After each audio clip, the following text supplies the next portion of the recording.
Waheguru Ji Ki Fateh. First of all, I'd like to welcome you all here in the Sangat and also at home as well to a new Sikh youth discussion show on Sikh TV. Hopefully, these new discussion programs will bring to you topics and issues that are relating and affecting the Sikh youth here in the UK and abroad. The idea of these discussions is how we can look at issues that are coming up time and time after again, and also if we can find regular solutions for them as well. I'm pretty sure yourselves at home as well, when you see the discussion programs, you always want to know what you can do to make a difference, how you can get involved. And we all share that same passion. And hopefully through these youth discussion points, bringing in academics, bringing in people with personal and research experience, so that we can share with us and obviously help us to obviously move forward and bring solutions to problems that we are facing in the current world. Today's show being the first show of the year, we'd like to obviously welcome you to this show, and also in the same breath thank the Seven Kings Gurdwara in Ilford for giving us the privilege to hold the show at this premises. Today's show is going to be obviously discussed predominantly in English. Again, the idea is to get the youth that may not watch the channel to obviously watch it and also get their problems and get the issues resolved. If they've got anything which they don't understand, we want to give you this platform to contact us and say to us, actually, we want to talk about this, we want to know about this. And we haven't got no one actually to really ask, because obviously there's a communication barrier. We want to give you this platform so you can come here and actually talk about it. If you physically don't want to come here, you can email us. Again, we'll give you emails and numbers towards the end of the show so you can obviously get in contact with us. Today's show, we're going to look at Maghi, or Magh da Mahina, the month of Magh. Why? Because first of all, every month in the Sikh calendar has a meaning. Guru Arjan Dev Ji, the fifth Guru, he explained every month in the Sikh calendar and gave us an explanation on what's going to happen in the forthcoming months. And also gave us an idea on how the environment's going to change. And also in some months there were predominant festivals happening then as well, which Guruji didn't agree with. So Maharaj used an analytical view of those festivals as well and gave us a new approach and how to learn from them and make them meaningful. I'm sure, as well as you are at home as well, that sometimes we do certain things which have no relevance, no meanings. And sometimes we spend all our life doing those things. And sometimes it comes to a point where we stop and say, actually, why am I doing that? And this is what happened in Magh as well. There were many festivals within the Indian subcontinent that were celebrated at a particular time. And I'm pretty sure today we'll cover them as well.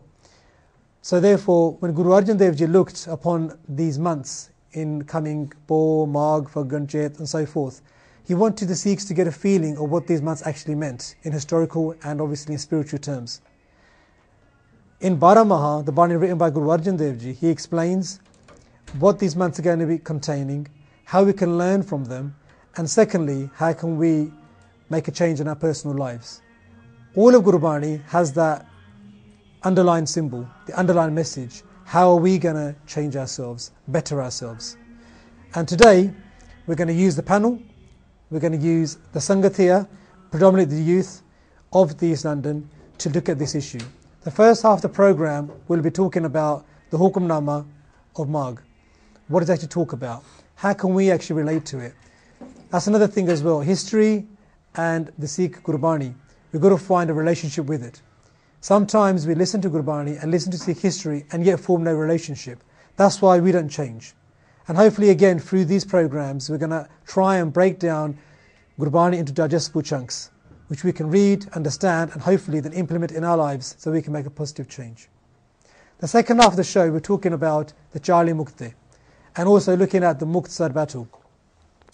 Again, this festival also coincides in Maghi da Purb, in the month of Magh. The month of Magh actually starts tomorrow, but this festival, this actual event that takes place in the month is very close to the Sikh hearts, because obviously it deals with 40 Sikhs who basically had turned their back on the Guru and then realised their mistake and come back. So we're going to look in more in depth why that happened, how it happened, the situation around it as well. So hopefully today's show will be interactive and people will be able to shed new light, new knowledge upon today's events. Again, I'd like to welcome you all to the show. First of all, I'll turn to Murkamal Singh on my left and ask him, because he's obviously been looking at the month of Magh, and give us an overview of this month of what he has seen or what he thinks the Guru's message is generally to us. Waheguru Ji Ka Khalsa, Waheguru Ji Ki Fateh. Firstly, just to move on from what Bhai Magan Singh Ji has talked about, Guru Arjan Dev Ji and the Gurus gave us a structure to better our jivans. There's a structure around a lot of things that we do, and structure gives discipline. So Guruji structured our calendar, our lunar calendar, the Bikramali calendar, structured and gave us a bani that we could use effectively throughout the year in the form of hukamnamas at the beginning of that month, that specific month, to guide us through that month, to help us take advantage of the seasonal changes and what's taking place during that specific month or that specific season. Like Baji said here, there were various different festivals that take place within those months, which we still, actually as Sikhs, these ancient festivals, we still, it coincides and it's celebrated by Sikhs with specific Itihasik events, such as Vaisakhi, such as Diwali, which is Bandishor Divas, and various other events. Now, Magh was a period of time where pilgrimages took place, specifically a bathing pilgrimage, if you want to call it as such, where the ancient Hindus would go to specific areas and they would bathe. Maharaj mentions the term At Sat Tirthanate, At Sat Tirat, which is 68 pilgrimages as such. Now, I don't know if that's a metaphor, to be honest with you, or whether that's actually an actual number in itself. But Maharaj talks about is that it doesn't have to be so specific, and it doesn't have to be so specific to a location. Or a physical act in itself. Yeah, that's right. Or the physical act, that's right, or the physical act itself. And the beauty of Gurbani and the beauty of, I think, the way Maharaj explains this is that, like he said, not through doing the physical bathing, but the spiritual bathing.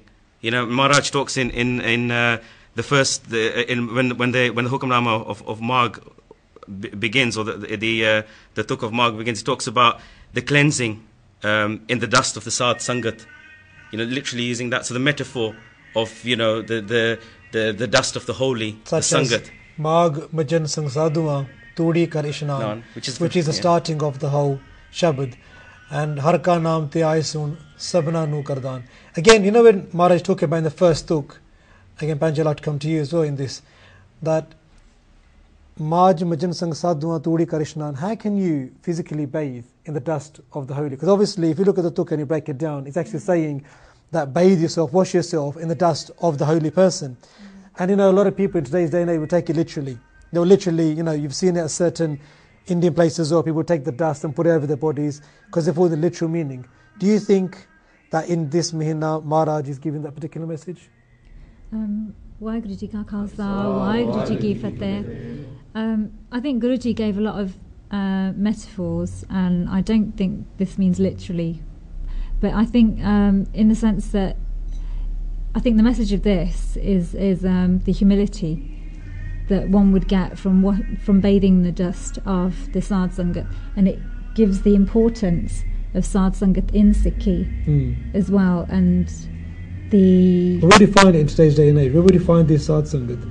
I mean, obviously, it's very specific. You need to find a Sad Sangat and wash yourself within their dust. What is that Sangat and what is that dust? Because obviously we want people to understand कि साधु कड़ाया, the dust kiya, the sangat kiya, these three concepts which is in the first book, and I think it sums it up. What do you think that is? Well, I think the Sad Sangat's everywhere. I don't think you can be specific about who is Sad Sangat and who isn't. To me, Sad Sangat is around me all the time. It doesn't necessarily mean just in my Sangat at Gurdwara. When I come here, to me my Sad Sangat's at home, it's in my workplace, it's everywhere. And I think it's your perspective on Sad Sangat as well, and about perhaps not thinking that you're above anybody, and about doing their seva as well.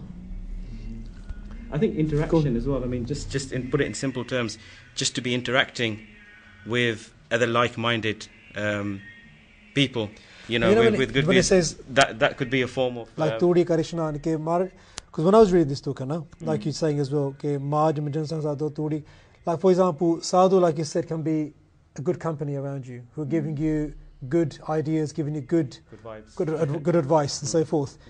And washing yourself, how would you wash yourself?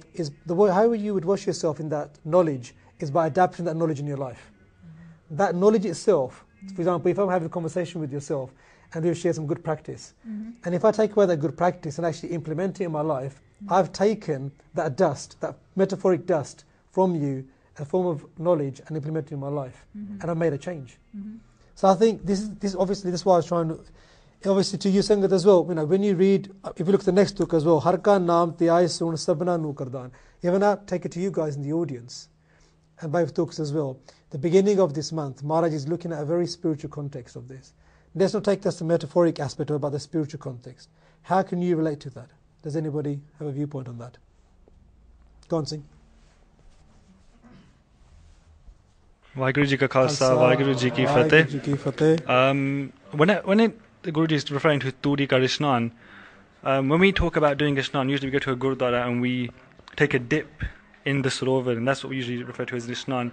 I mean, obviously in this country we have to take a shower, we have a bath, but if you visualize a saint or a saintly person, and you remain at a level so low that you are submerged in the dust by the feet, I think it's talking about remaining in that level of humility for a long period of time, like trying to keep yourself there. So Ishnan, not just dipping yourself when you see saintly people and then getting out when you don't see them, remaining in that level of humility for your entire life. I think that's one way of thinking about it. Waheguru Ji Ka Khalsa, Waheguru Ji Ki Fateh. Bhai Sahab.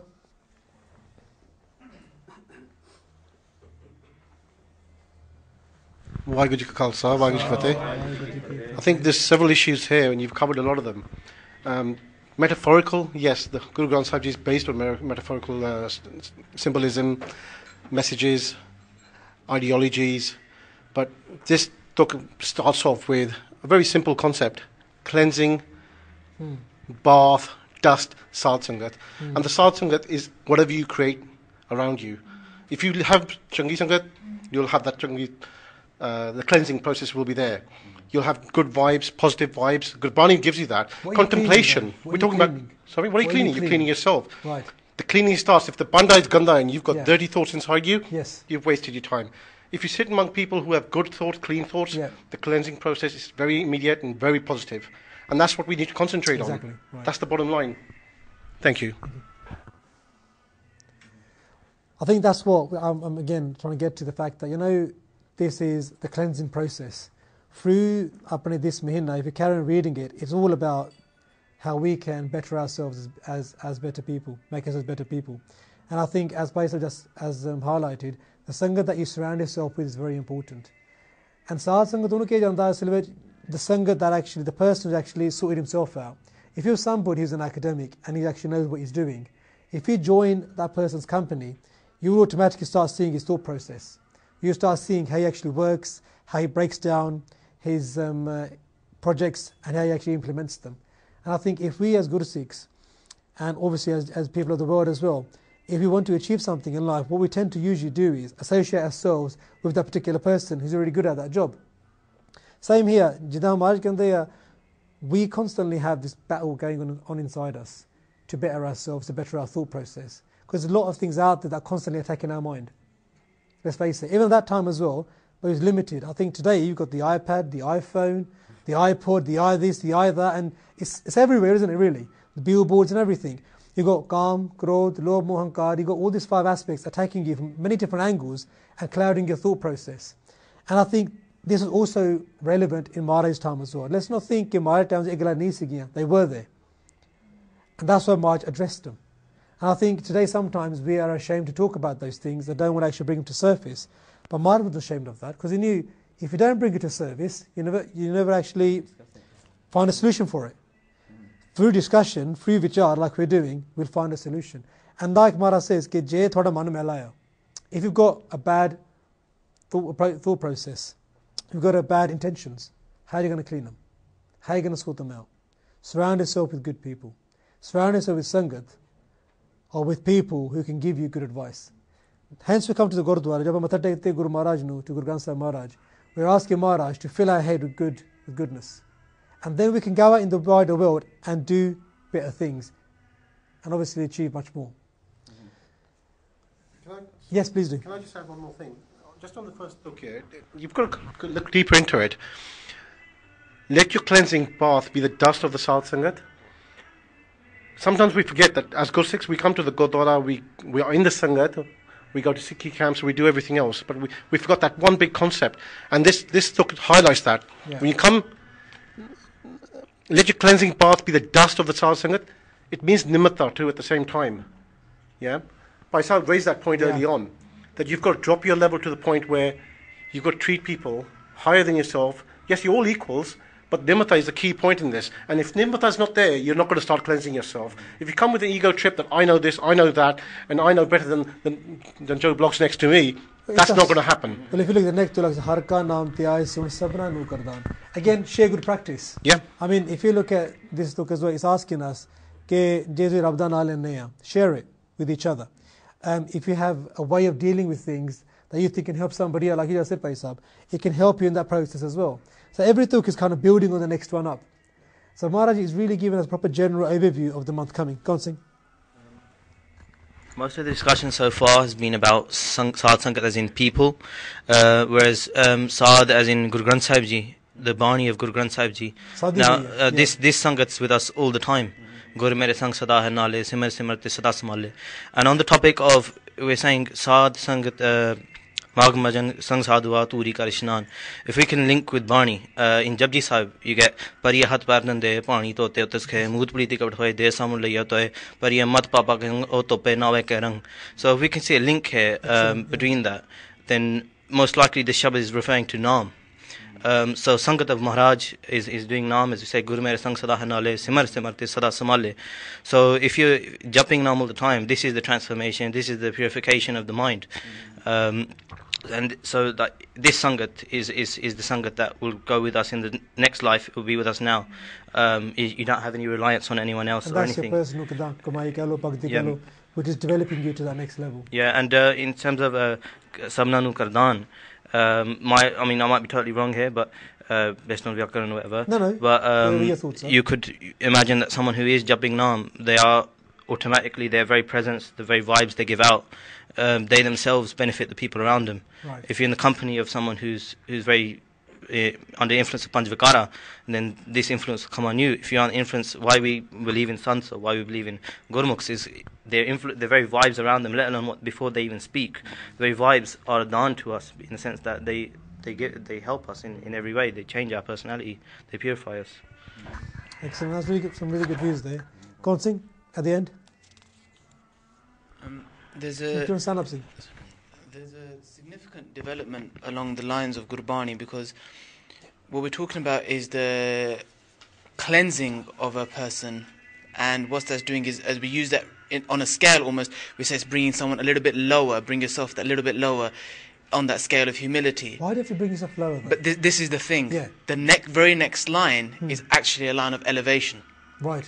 Because It's about going down and going up, is that what you're saying? No. It means, well, my understanding and my interpretation of this is that the innate nature of the human is one of ego.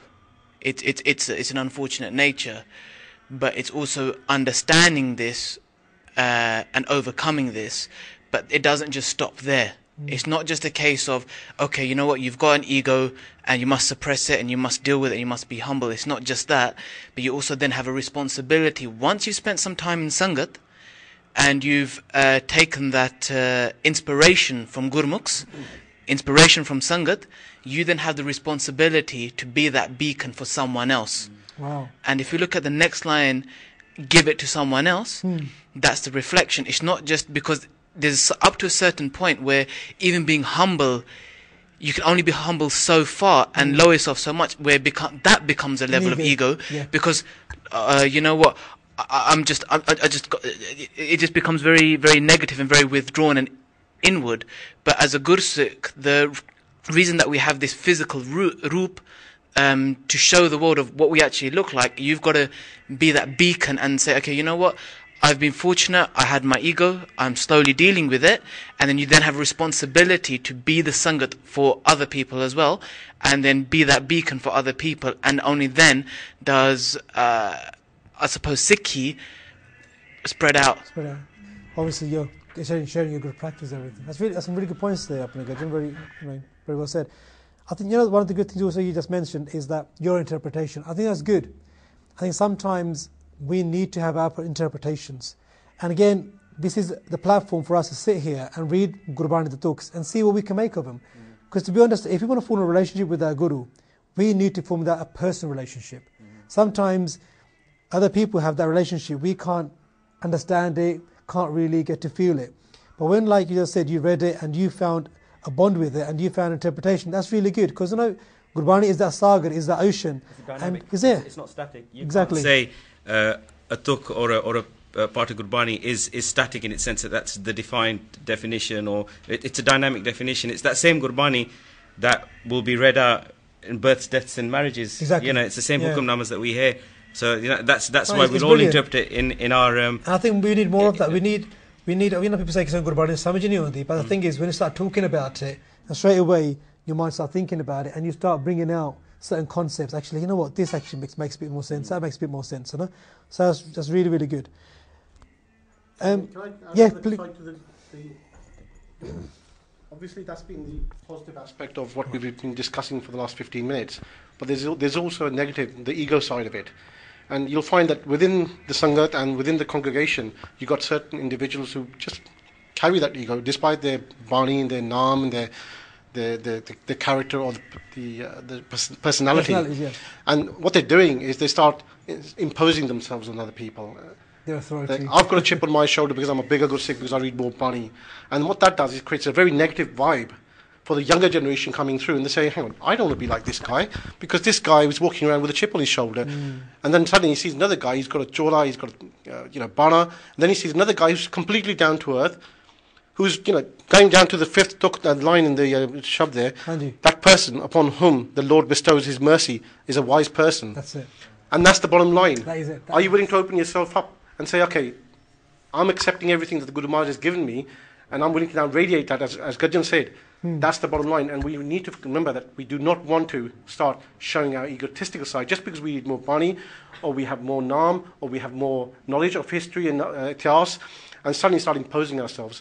Because I look around me, look around every day. Today we've got 15, 20 people lying downstairs who, despite the circumstances, they are here because Naujawan have got together to do the seva, to look after these people, get them off the streets, and create an environment for them where they're safe, looked after, fed, and even giving them support to go back home to their families because they haven't got the finances or the means.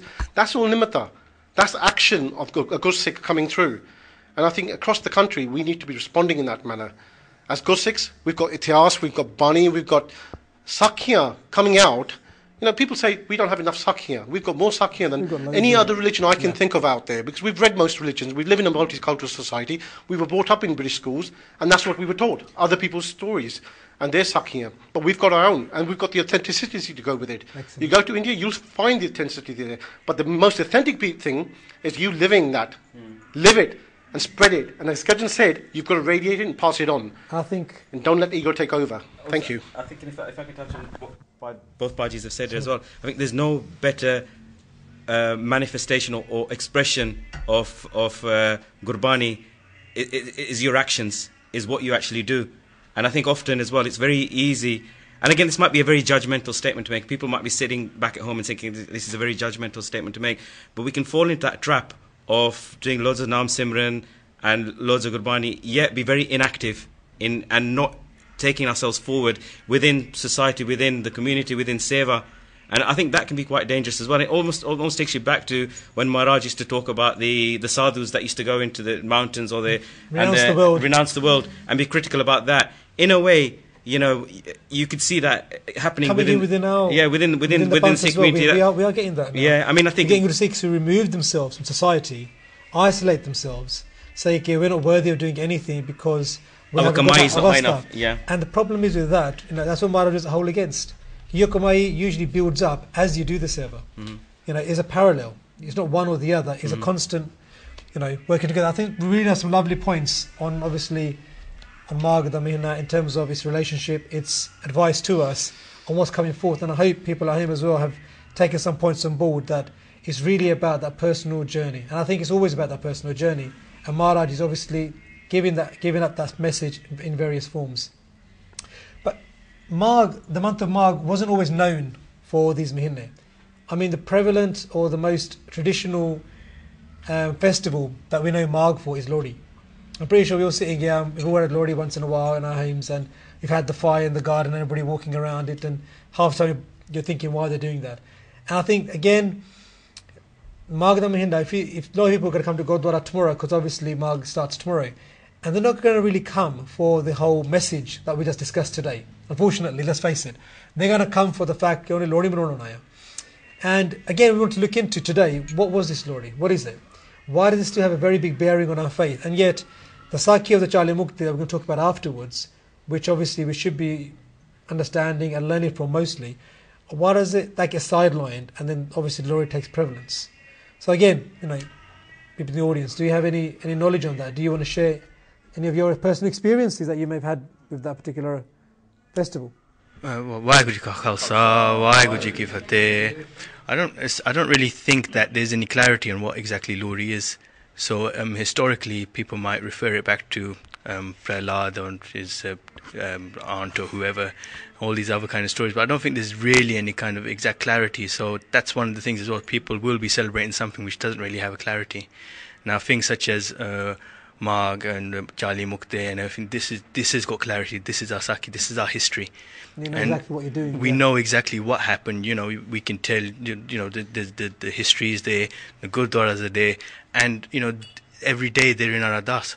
We do. Charli Mukti come after the Panch Pyare, Char Sabzade, then come the Charli Mukti. So they're such a high padavi, and they shouldn't slip through the calendar, the Sikh calendar. We should always remember them, and we shouldn't let other programs. I mean, obviously, I can imagine that it is quite important to some people. Again, some of these are quite important, but we need to also realize what we're losing by giving importance to something which isn't very clear. I can talk. I don't think anybody in this room can really give us an exact history, or it will be very, very different from the next person. Really, that's what we actually want to get out today. Right. We want to get out, different reasons for why people celebrate these faiths, and we need to know why. At the end of the day, what do people believe? I think that's a really valid point there, and I think the point can come down to the very simplistic fact that the purpose of a Gurdwara is to do Sikhi Prajar. And as far as I'm aware, Lohri is more of a cultural base, whereas the Charli Mukti, and especially like you said, because they're mentioned in the Das, that is doing Sikhi Prajar. So if anything, it should certainly take prominence in a Gurukar. But even Gyanis will sometimes talk more about the actual Lohri concept rather than the actual.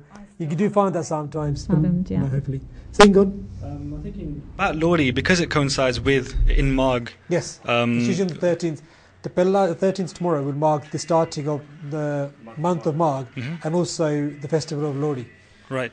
So why not, if we live in the Sikh religion and people do celebrate Magh and do celebrate Lohri, and they're quite insistent on celebrating that, why not raise your child and teach them on their birthdays such stories such as the Charli Mukti? These are things that we could use. And I'm thinking, because Guru Arjan Dev has given us 12 Shabads for each month. Yes. Instead of having one New Year's resolution where you're going to lose 10 stones of weight and end up losing nothing and gaining weight, you can have 12 resolutions throughout the year. These are messages that you can use. And we should be bettering ourselves. I'm thinking, I was just reading the Shabad and Guru Arjan Dev was talking about Kam and Krodh. Unfortunately, the naked body is just a click of a mouse away. And using things like Facebook, people are angry at home and having arguments at home, but they're happy on Facebook. And they're living like a double life. And using such teachings, we can better ourselves. And I think a wise person is someone who acknowledges their flaws. And if you can, then you can really better yourself by following these messages of the Guru. That's again a very fantastic point, looking at your personal flaws. No one else do that. Sorry, Gadjan, at the end.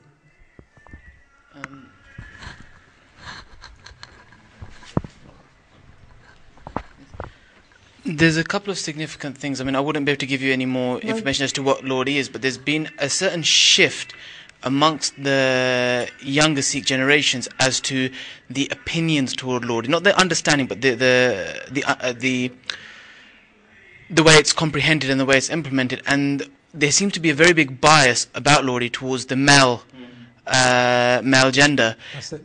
Whereas on one hand, as Sikhs, we're taught about absolute equality amongst the genders, but then Lohri seems to give a bias to the boys. So there's people I know who refuse to celebrate Lohri, or will do Lohri for the daughter as well as the son, in order to say, you know what, my son is no more precious to me than my daughter, because that is the message that we get from Guru Sahib, that the daughters of the Panth are as important as the sons of the Panth. Right.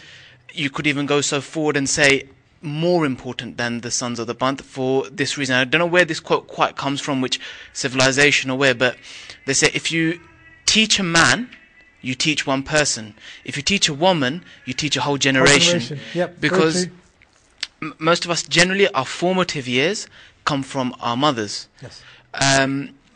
There's another significant thing about time you spend as well. Exactly. You know, you and it's such a big influence on you, and that bond. Not only are you bonded so much to your mum was bonded so much to yourself. Of course. And then this is where that influence, and you know, that's how important women are within existence. Yeah, of course. And so Lohri, because it has such a bias and promotion towards males, there are a lot of Gursikhs who the funny thing is, the funny thing is that the people who insist on celebrating Lohri tend to be the Bibia. Yeah. That's the quite ironic thing. It's the irony of it. Whenever we go to, I don't know, when I went to India first, when I was a Palwari India, and my dad goes, hey, Lohri manoni hai. Because Palwari India, he come to India for the first time. Yeah. And I was like, you know, and it was quite exciting though. They had like the whole like you know, straws, bonfire in the middle, and like, you know, people come to sing, and they're like throwing like monkey nuts and into the fire, and we just looking at it, like dancing and stuff. It's like, and the funny thing is, they're celebrating the birth of the son, like you just said, and it tends to be the Bibia doing it more as well. Yeah. Even this like female infestis, what's the word? Infanticide. That's the word.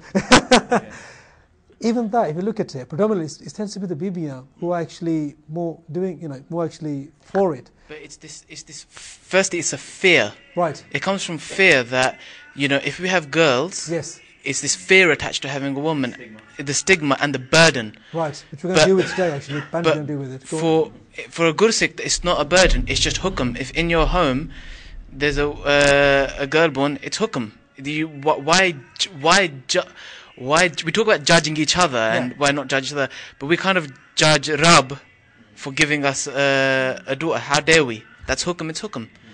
There's another very important thing that Bhai Sahib raised about the knowledge that we pass on to the children. Yes. And our Gurdwara are getting more and more proactive in promotion towards children and stories towards children. There's a very simple technique done at a lot of universities. You come and give a talk, and you'd say, okay, right, name me 10 types of drinks. The students, they can name you 10 alcoholic drinks within about 4.5 seconds. Right. Ask them to name the 10 gurus, they'll struggle. Right. But this duty comes to the parents. And the thing is, the excuses are no longer there. They're not valid at all, especially in today's day and age. You go to SikhNet and they have this whole category on Sikh stories for children. Bedtime stories, you're right. Yeah, yep. And the thing is, the resource is all there. They've done all the hard work for you. And the thing is, implement. You don't even have to tell the child the story. You can just download the story, play it for them. put it and play it for them. Because you know, sometimes I know parents always complain, I'm busy, I go to work, I got to look after this, I got to watch my Star Plus dramas, I've got so much to do.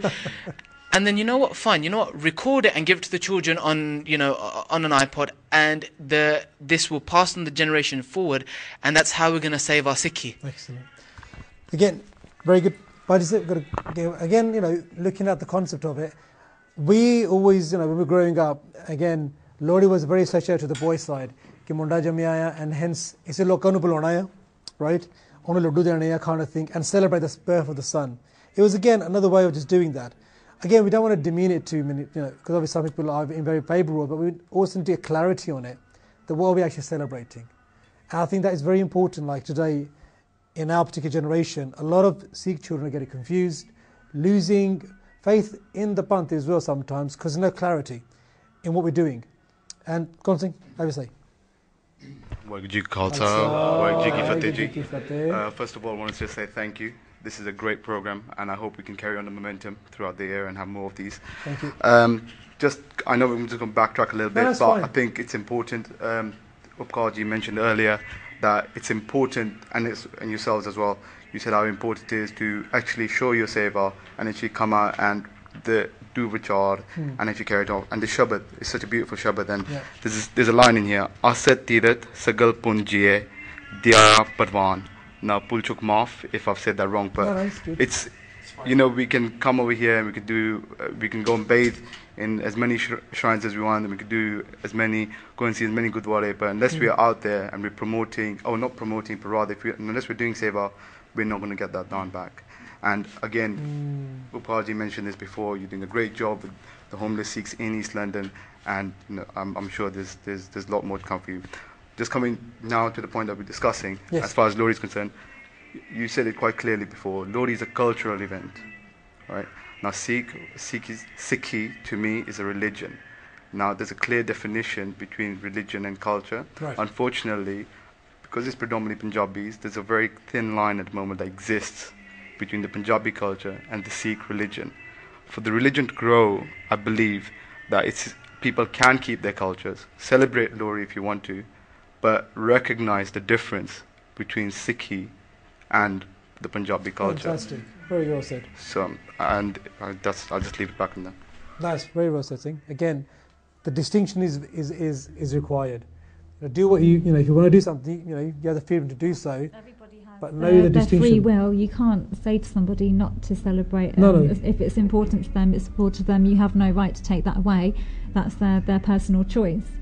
But the point is that, I mean, Baiji just said that the line between culture and Sikhi is a very fine line. True. I believe it's a very blurred line, and it's very confusing, and that Gurdwaras are in a position to actually define that line, and by doing that, help reduce the confusion as well and bring more people into Sikhi. Excellent. Of course, in last, we'll move on to the next part. Why do we celebrate Lohri? I think, like when someone gets married and they have a huge party in India, they have palaces. And it's often not for the bride and groom, it's for the people that are there. I think exactly. So Lohri doesn't seem to be celebrating because you'll see they have Lohri, then 5 years later the kid's getting slapped, because you've done something wrong. And the power's not there. But the Lohri is just because they want to show other people and all their relatives and friends that we can put this on. It's a show-off element. It is. I don't think truly it should be that, but it's become that. Unfortunately, it's just become like a play. Anyway, Waheguru Ji Ka Khalsa, Waheguru Ji Ki Fateh. We're going to have to move on to the next, because obviously we want to move to a crucial part of the whole discussion as well, leading up. Obviously, Mukhtar, the Battle of Mukhtar, the Charlie Mukhtar, we want to come to that now, the first, because obviously Marg for the Sikhs, as we're told, in historical terms, Marg is very important to us because of the Charlie Mukhtar, the 40 liberated Sikhs, and what they did within that time. And I think a background, obviously, is needed, first of all, in the discussing, and I want to give you the opportunity to, obviously, if someone wants to talk about the Charlie Mukhtar background and what happened, again, the siege of Anandpur Sahib, when Guru Gobind Singh Ji was there. And the siege wasn't just for 1 or 2 weeks, it was at least 8-9 months. And you can imagine the Sikhs that were within Anandpur Sahib at that time would have got very tired, very weary, and weren't allowed to obviously go out because obviously the threat of a war. So obviously being stuck in that siege, some Sikhs did lose heart. Sometimes I think we overlook the fact that Guru the time the Sikhs they were also human. They weren't extraordinary beings. Some people may disagree, they have the reason to do that. Obviously some people were, because they Kamai, but also majority of the Sikhs were obviously like human beings, just like us. And sometimes we do lose hope. Many of us turn our back to the Guru as well when we are in times of stress or depression. And I think, if I come to you, Manakamal, give us a bit of a background on the Charlie Mukhtar, on the background of what actually took place. It's the problem we have with our history is that I think sometimes, I think as we have realised, trying to do research on this, is often you come up against differing accounts, and what I found really strange is it's very hard to get the chronological order of the battles that Maharaj was involved in, the Gursikhs were involved in Guru Gobind Singh Ji's time. And that's something that needs investment. In terms of technology and research and resources that we have today, that's something we definitely need to work towards, to really get a defined line of these battles that, is shaped our Itihas and how important they are to Itihas, to get a chronological order of what happened, how it happened, and the strategies behind these battles as well. Going on the internet, we want to talk about Mukhtasar and the Charlie Mukhtar specifically. there's confusion around whether certain battles, whether the Battle of Chumkor, whether Char Sahibzade became Shahid happened before or after Mukhtasar itself, the Battle of Mukhtasar. So I think for the purposes of maybe a discussion, we shouldn't really go too much into that. Keep to the event. Yeah, keep to the event because everyone's going to have a differing account of the build up and what happened. But whatever I've read, there was a siege at Anandpur Sahib. Going back to Guru Arjan Dev Ji and this Bara Maha and the infrastructure that the Gurus had put in place for us Sikhs, it was a threat. It was seen as a threat to the outside person, the non-Sikh, who'd be the ruling people at the time, be it the Hindus or the Muslim administration, the Mughals, not Muslim, the Mughal administration, and specifically to do with Anandpur Sahib, there was a region known as Shivalik. Was it Shivalik Hills? And Anandpur Sahib actually fell within that district. So you had Raje, kings, and they ruled their area. Now, the infrastructure that they were beginning to see from the time of Guru Nanak Dev Ji developing within Sikhi, where we were getting a structure to our calendar, where there was Akal Takht was being built, fortresses were being built, pilgrims were coming to meet the Guru. A nation was taking birth. A nation was taking birth, and obviously, the birth of the Khalsa, would have been seen as a massive, massive threat at the time, a formalization of a taram, which Guruji had done. So the Guru Gobind Singh Ji was seen as a massive threat at the time. So I think through even now, I would say I mean, but through the Shivalik Rajas at the time tried what they could and tried to have various battles with Guru Gobind Singh Ji, but I think their resource wasn't as large and strong. So they lobbied and discussed with Aurangzeb at the time, the Mughal emperor, to get his involvement in this. And I'm not sure haven't done the full reading up on this and the full history. Maybe someone else. But I think eventually, the Aurangzeb and the Mughals got involved in this big siege. Yeah. Now the siege was a significantly large number of forces that had surrounded Anandpur Sahib. Yeah. And we're looking at massive, massive forces. So we're looking in the sense of forces 10,000 plus. And obviously the number of Sikhs were very small. Now the Charlie Mukte, or the 46 at the time, would have just been a number of people within the Anandpur Sahib, in Anandpur Sahib complex itself. Now if you think about it, this siege lasted 7 or 8 months. Now through this siege there would have been shortages of water, shortages of food. We've heard the Sakya and the Gurdwara about what the Sikhs had to go through at the time, and they said that they started eating bark, and they were trying to survive of different methods. So you can see it would have been a very tough time for Sikhs. And that Paji said here, we often overlook the fact that they were also humans. And we've got many Sakya about this, that we're perfect Sikhs, do make mistakes. Bhai Joga Singh Sakhi is a prime example. Now, Bhai Joga Singh was almost like an adopted son of Guru Gobind Singh Ji, very close to Guru Gobind Singh Ji, almost very close. And he, we won't go too much into that Sakhi, but he almost made a massive mistake, through his... anyway. Yeah, was about to. So, Jivans can drop, and even if in the presence of the Guru itself, you can go through hardships. The Sangat is very... going back to, it was a tough time, it was a testing time. And, demoralized as they were, these 40 Sikhs, left Anandpur Sahib. They, you can use the term desert, or you can call them deserters, or maybe you can find a better term that Why feels do you fit. think, though, when these 40 Sikhs said basically they want to leave Anandpur Sahib, obviously they're tired, they're weary, obviously Maha Singh was the leader of the 40 Sikhs. Because obviously whoever would bring the group to the Guru to fight for him would obviously be the general of it, leadership of it. And when Maha Singh approached Guru Gobind Singh Maharaj, he would have said, Maharaj, we want to leave. And Maharaj said, why do you want to leave? And he said, basically nothing's happening. There's a standoff. And it's been 8 months now and nothing's really happening, and my men are tired, we are tired, we haven't seen our families for years. And we want now, the time to go and see them. And we want to basically be out of this, because obviously we're here to fight, not here to be in a standoff. And then you can see, even Maha Singh, he would have had to pluck up a lot of courage to say that to Maharaj, and in the terms of that kind of conversation. And I think Maharaj would have said to Maha Singh, stay for a while. It will happen. We will get what we want. But I think, that was again when the Sikhs, I think, maybe lost faith. Maybe it's a very hard word to use. But if they hadn't lost faith, then why would they leave? And I think Sikhs, Maha Singh already had lost faith that anything was going to happen. And I think when Maharaj was testing that faith, to the point where Maharaj said, if you really want to go, then I want to test your faith. I want to see, he's to leke jao ke tusi sade guru ni, aise thode Sikh ni.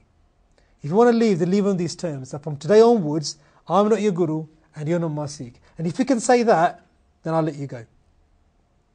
Wouldn't have been easy, would it? No, I mean, it was done in a formal I'm process. Yeah, exactly. You've come to fight for the guru. You come to lay your life down for the guru, right? The guru, you've given everything up for it, and now you're at a point where you want to turn. But actually, you do a lot of Gatka training. I know. I'm running out of time as well. From your personal training to the kids and everything, I've seen how you train them very hard. Why, when is somebody of that kind of caliber, how would it break them down? How did they break down to that level where they actually want to turn their back? I think, first of all, this is a very, very complicated subject. Yes. But the simplicity of it is the body is starved. The body is starved to such a point that the mind can't see anymore. Right? The body's hungry and the mind is deluded. Where they're being tested against the guru, you've got to remember they're in a fort. They've been fortified for 6-7 months. You try to go without water and food for a week. Just try to do it at home. Put a test to yourself. And you will be all over the show. You will be all over the show yourself. Forget a week. Do it for 2 days. Yeah. And see what happens to the mind. See what happens to the body. And you will start to, come to the conclusion, is this what I'm doing? Is this right what I'm doing? Forget about following somebody else's leadership. You be questioning yourself what you're doing. Why have you put yourself in that place? Forget, you're not going to do it. You're going to be asking, why am I here? What am I doing? I've got family back home. I've given it all up for this. I want to go back. And then the other thing is survival. The body wants to survive. The mind wants to be tuned. Right? The Guru is telling you to tune your soul to where you're going to go. Right. But you try telling your body that when it's want for desire, especially want for food. It's not an easy thing to do. When you take a child, you program a child. You program a child in such a way that you say, right, do these exercises. The child's not asking you why he's doing the exercise. You're following a program. Right. It's strengthening the body. Okay. So the food is the gurbani for thought. But the actual food that you're taking for the body is something else. It's sustenance for the body, not for the soul. As the gurbani is the food for your soul. But when your mind is all over the show and is really being pushed to the limits, you will do things that you're probably going to regret. Looking at the story of the Charlie Mukti, the way they've achieved their Mukti was the hard way. They learned a hard lesson. They were getting slapped all the way through from when they gave that letter to the Guru, left the fort, went back home, and then they were slapped by their wives, slapped all the way back to the battlefield, and then the Guru witnessed them giving up their life. Now that is a perfect sacrifice, but who would want to do that? Who would want to do that now? Who would want to do that? Who would want to stand up now? Forget about the Charlie Mukti. You look at a Singh standing up and talking about his faith now. All over the place. True. Right? He may have the knowledge, but structurally, physically, mentally, is he ready there to take on all the forces out there? Excellent. Is he really willing to put himself up and stand up and talk about the Guru with such passion and put his faith forward? How many of these things have we seen so far? And the only place you can start is in the school, right up to your workplace. So you're saying that sometimes the body can get to such a weak point that it can actually delude your sensibility. Absolutely. Absolutely. And therefore, hence you got Pangat before you got Sangat. Maharaj get that, कि पहले Pangat nu puri karo, and then the Sangat will come after. And interestingly, if you want to change a generation, you want to change a generation's thought, it's every 5 years. We put this to the test, especially with the clubs and that. Right. If you want to change somebody, you change the younger generation, never the older generation. The older generation will put up a brick wall in front of you, and they will say, you know what, tenu ki pata hai, assi kita kamai kiti hai, assi kita as country jaya. The best one is, when we come to this country, we give up our faith and we go and do our work, right? But also remember that the Sangat today, especially the guys that come from India and that, the amount of seva that they've done, and do you know what? They actually proved what the Charlie Mukti were, because in August, if we go back to 2011, where everybody was saying the law is the law, they will save us. It was in fact, it was these Sikhs that had come from abroad, that have been doing hard work here, and some of them who haven't been working, that turned out at the Gurdwara to defend the Gurdwara. Now, I watched loads of videos of this, and they came out onto the street, but not only just to defend the Sikh faith, but to defend everyone. Excellent. And they put themselves forward, and this is the Guru's den. This is the Sangat's den, and the Sangat came out and saved, you could say, all of England, couldn't you? I mean, it's very foolish for me to say that because there are other faiths that came forward as well. Of course, no, definitely. But they were undermanaged, weren't they? There was not enough people, there weren't enough bodies. And these guys all came forward and they stood up for the faith. Excellent. And more even than that, stood up for what was right. All I can say is, as ourselves as a community, we've got to move forward. Yeah. But each Sikh's got to stand up. If he's got something good in him, if he's got good gun in him, he's got to come out and do the actions. It's through the actions. That is so true.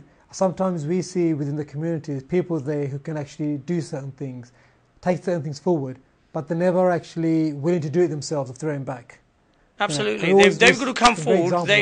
If there's some gun in somebody who can say, right, I can do this bit, so he comes and does this bit, then the next person says, well, I can do the Pandey really well, and he comes out and does the Pandey. Some people can say, you know what, I'm really good at computers, I can teach somebody computers. Excellent. We need to bring these people to the Gurdwara. Yeah. I mean, how many children's maths are quite a low standard? Has there ever been a maths teacher to say, Baji, main seva karni hai, let me come and teach the kids maths here for, say, 1 month, 1 year, 2 years. Let's get them. Things you're saying now is, I mean, they're going to come in the conclusion part. What can we do? And I think if you hold on to those thoughts, because we're going to come back to that, because after the end of the Sakhi, we're going to come to the point of what's our role now. Because I think at the end of each show, we want to go back to things that we can actually do.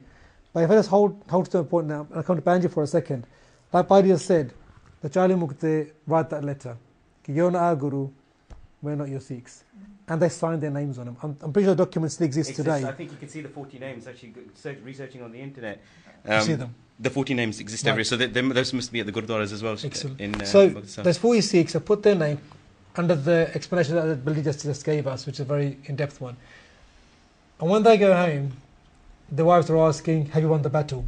Is the Guru safe? Is Ananda put out a siege? Yeah.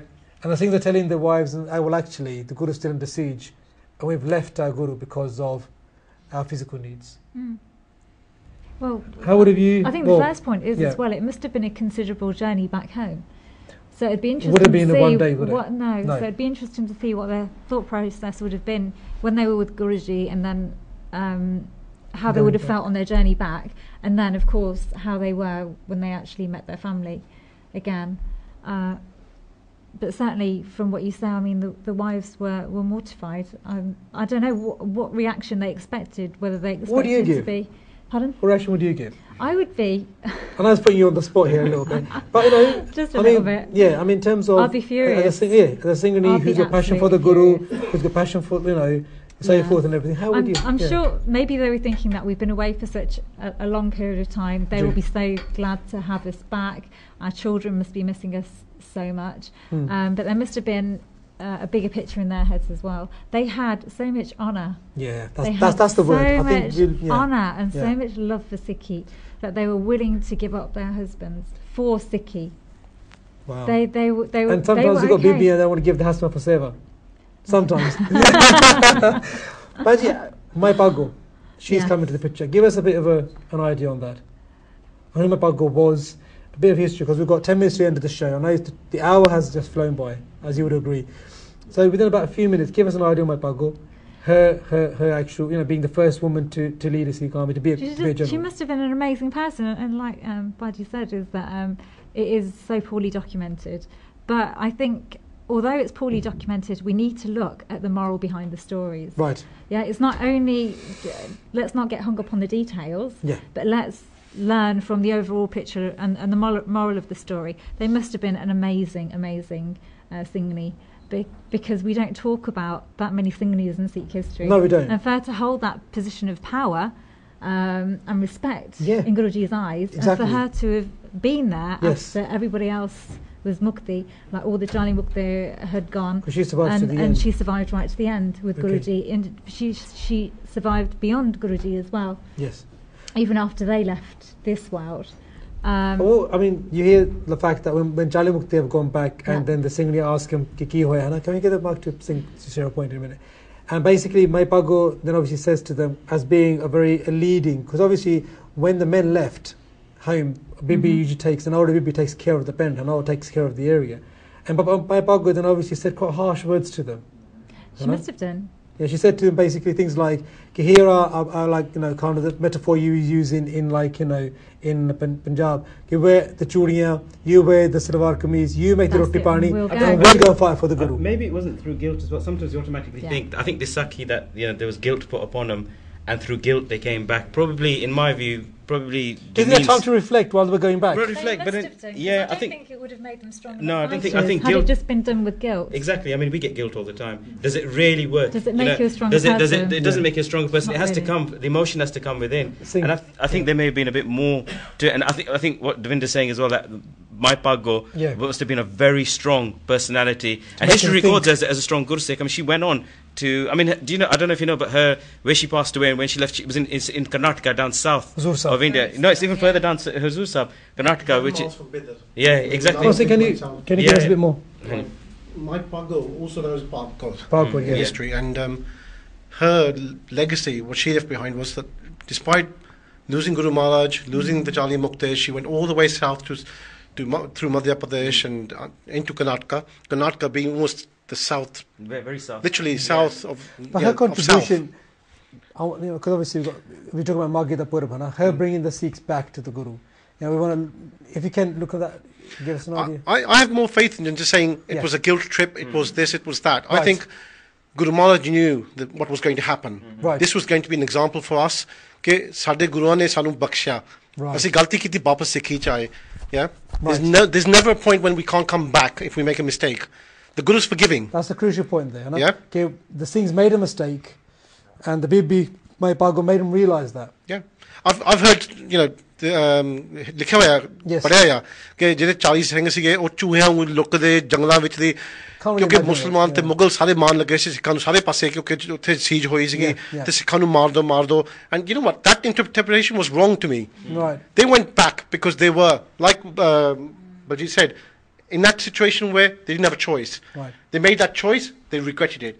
They went home, they realized, their wives made them realize that we're not just normal. We are Sikhs. We are Sheradi Qawma, and you're going back to where you came from. And they went back, and Mai Pago was instrumental in taking them back, right down to Muktsar Sahib, which was known as Khijana Sahib, where Guru Maharaj witnessed the Charlie Mukte giving the Shahidi. And then Mai Pago went all the way south with Guru Maharaj, through past Gwalior, the Qila, and all the other historical sites that you come across, all the way down to 11 miles from Bidar. Now, if you go to Bidar, I was there 2 years ago. Jirvana, I think the Gurdwara is the town is Jirvana, where Mai Pago passed away.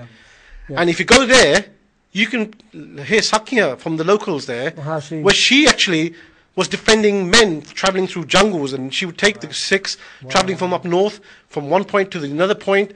She would defend, she would fight. She carried on the seva right until the last days. This is what I think we need to come on to the final part of the show now. Sing at the back, just to raise a point. Just like to make a quick point. We talk about the on the subject of what we're talking about. Try and bring it to today and our thought process. We will make mistakes every day. I can put my hand up and give you a list of stuff I've probably done today that's a mistake. The thing here is, what we have to do is we have to accept that we make mistakes. Like you said, going back in history, we're all humans. And I think that's people do forget that. And in a way, once we have acceptance of not just our good points, but our bad points as well, and if anything, in a weird way, you kind of build a relationship with yourself. You're making yourself stronger because you're realising you got your faults and obviously you got your good points as well. But once you accept that you've got, going back to Johnny Mukte, they realised that they made a mistake, and it does take courage and it takes a lot. Exactly. As us humans, we're prone to errors. We do them all the time, and it does take a lot, for all of us to kind of to put our hand up and say, you know what, actually. And if we come to that point now, when those Charlie Singhs did come back, and they did fight at the battle, and obviously at that battle, where they were stopping the Mughal army advance into Guru Gobind Singh, they became Shaheed. And when Guru Gobind Singh is walking after the battle's finished through the field, and he sees Mahar Singh lying there. And when Mahar Singh is obviously picked up, and Maharaj picks him up, puts him in his laps and says, Mahar Singh, you know, what can I do for you? And he said, Maharaj, the only thing I want you to do for me is to rip up that contract. So, and that would, Mahar Singh wanted to see it physically done because he wanted to see that the Guru has forgiven me. And like you've said, they came back to the Guru. And that is another thing, guys. Sometimes we make mistakes, very bad mistakes, but we must come back. Never give yourself that excuse, because that is, I think that is obviously the outcome of today's show as well. That if you do something, sometimes Guru Sikhs make mistakes and they might cut their case, they might do whatever they may do, you know. But if they have that concept inside them, you can always come back. And the Guru is there and he will physically show you, ripping up that contract and showing you, look, I've taken you back. Then live your life. Last point, I'm going to wrap it up. Very quickly. Yeah, just very quickly. Firstly, just something that you mentioned when you started the story, talking about how the historical facts and the information available out there is sort of shrouded in mystery. There are organizations out there that are working to recover artifacts, Sikh heritage, and really working to develop the history that we understand. For example, Sikh Research Institute, Punjab Digital Library, and in this country itself, a Sikhi to the max. So, you know, a form of our saver could be to really get in touch with organizations, see what we can do with them. As far as the story for me, and what it comes down to, and interestingly what Gurjan said earlier, about how Lohri itself is the celebration of the male, right, the male form. Well, if we look at this story, what's interesting over there is it's my Pago. Celebration of the fee. And the woman, the empowerment of the woman. Excellent point. Yeah. So where you were saying it's normally the Bibia who celebrate Lohri, well, really the Bibia should be thinking about this and thinking, well, should we not be celebrating my Pagoji instead? Fantastic. And on that point, guys,